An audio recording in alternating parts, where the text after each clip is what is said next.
बादब बामुलाहजा में मैं फजल इमाम मलिक। रिया चक्रवर्ती के गिरफ्तारी के शोर में एक खबर कहीं गुम सी हो गई। दरअसल जब रिया चक्रवर्ती की गिरफ्तारी की घोषणा एनसीबी ने किया, ठीक उसी दिन उसी वक्त लगभग महाराष्ट्र के विधानसभा में एक प्रस्ताव पास हुआ, मंजूर किया गया, विशेषाधिकार हनन का प्रस्ताव। और अर्नब गोस्वामी यानी रिपब्लिक टीवी के जो मालिक संपादक जो भी हैं, उनके खिलाफ और कंगना रनौत के खिलाफ विशेषाधिकार हनन का प्रस्ताव स्पीकर ने मंजूर कर लिया। हालांकि भारतीय जनता पार्टी ने इसका विरोध किया, लेकिन सरकार के में शामिल दूसरे दलों जो एनसीपी, कांग्रेस और समाजवादी पार्टी ने इसका समर्थन किया। जाहिर है कि विशेषाधिकार हनन का ये प्रस्ताव मंजूर हुआ, और अगर ये सदन में पास हो जाता है तो इससे अर्नब गोस्वामी की भी परेशानी बढ़ सकती है और कंगना रनौत की भी परेशानी बढ़ सकती है। इसे सियासी चश्मे से भी देखा जा सकता है, लेकिन शिवसेना ने अब आर पार की लड़ाई को ठान ली है और इसलिए अर्नब गोस्वामी के खिलाफ विधानसभा में विशेषाधिकार हनन का प्रस्ताव पेश किया। कंगना रनौत भी उनके साथ कंगना रनौत के खिलाफ भी सदन में प्रस्ताव लाया गया और सभापति ने दोनों ही प्रस्तावों को स्वीकार कर लिया। मंगलवार को ये विधानसभा में पेश किया गया और सदन में हंगामा हुआ। शिवसेना का कहना है कि अर्नब गोस्वामी ने सुशांत सिंह राजपूत आत्महत्या मामले की कवरेज के दौरान मुख्यमंत्री उद्धव ठाकरे के खिलाफ अपमानजनक भाषा का इस्तेमाल किया। इसके अलावा एनसीपी अध्यक्ष शरद पवार के खिलाफ भी आधारहीन टिप्पणी की। शिवसेना विधायक प्रताप सरनायक ने कहा कि गोस्वामी लगातार अपने शो में मंत्रियों, लोकसभा और विधानसभा सदस्यों का अपमान करते रहे। इसी को मद्देनजर रखते हुए शिवसेना ने उनके खिलाफ सदन में विशेषाधिकार हनन का प्रस्ताव रखा, जिसे स्पीकर ने प्रस्ताव को स्वीकार कर लिया है। शिवसेना का यह भी आरोप है कि अभिनेता सुशांत सिंह राजपूत की मौत के मामले में अर्नब गोस्वामी ने कई लोगों के खिलाफ निराधार आरोप लगाए। समाजवादी पार्टी के विधायक हैं अबू आसिम आजमी,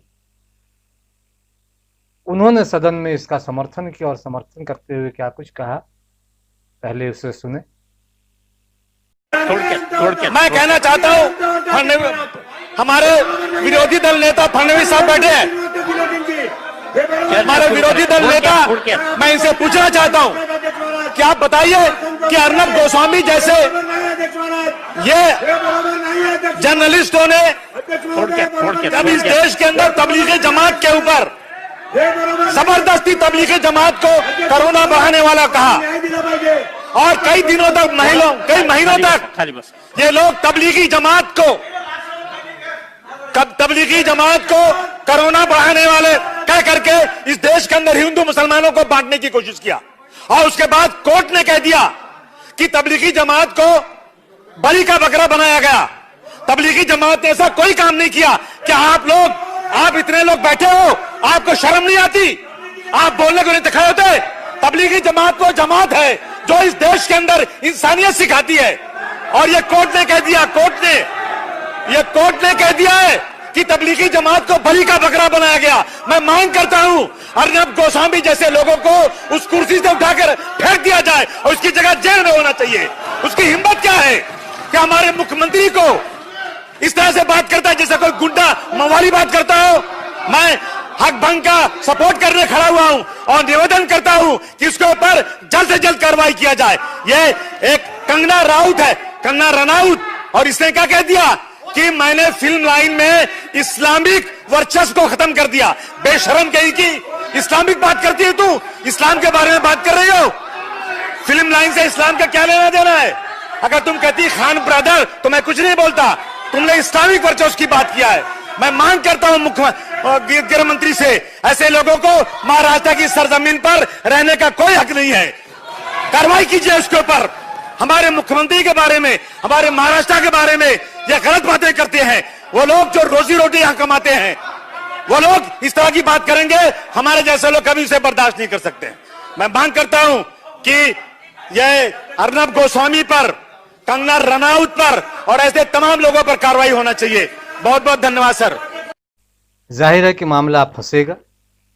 इस मामले में कई तरह के अगर मगर जैसी बातें भी हैं, लेकिन अगर विशेषाधिकार हनन का ये प्रस्ताव जो स्वीकार किया गया है, अगर इन दोनों के खिलाफ मंजूर हो जाता है, और जाहिर है कि बहुमत है सरकार के पास, तो मंजूर भी होने में किसी तरह की शक की गुंजाइश नजर नहीं आती।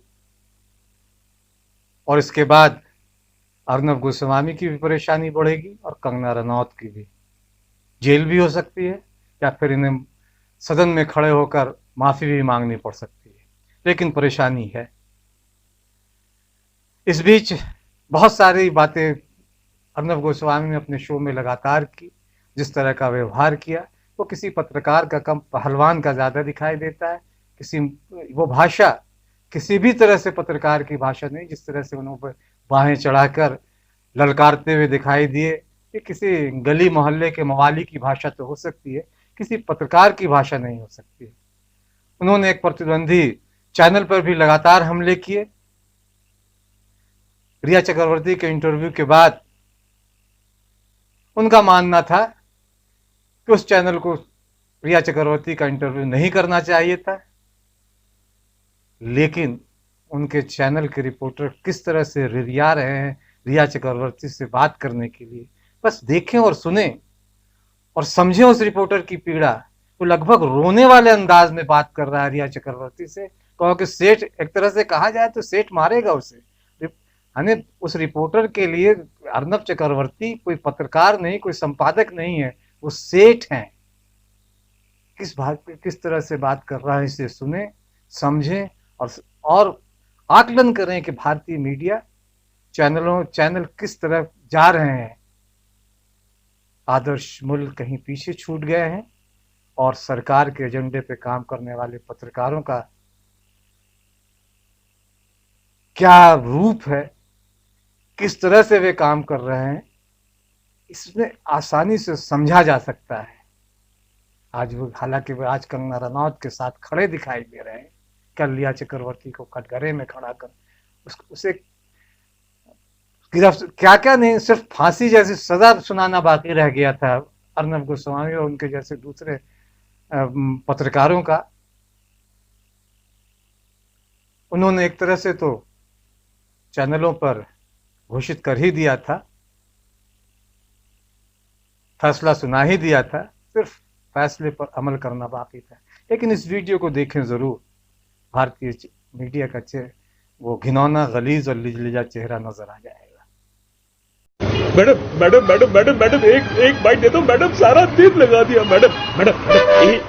मैडम मेरा सेठ बहुत खराब आदमी है, अगर मैं बाइट के बिना गया तो बहुत गाली बकेगा, पूरा साल इंक्रीमेंट भी नहीं दिया। मैडम मैडम मैडम मेरे तरफ देख लो, बस एक बार देख लो मैडम, बाकी स्टोरी मैं बना लूंगा। मैडम मैडम लाइट हो रहा है, लाइट ग्रीन हो रहा है मैडम मैडम।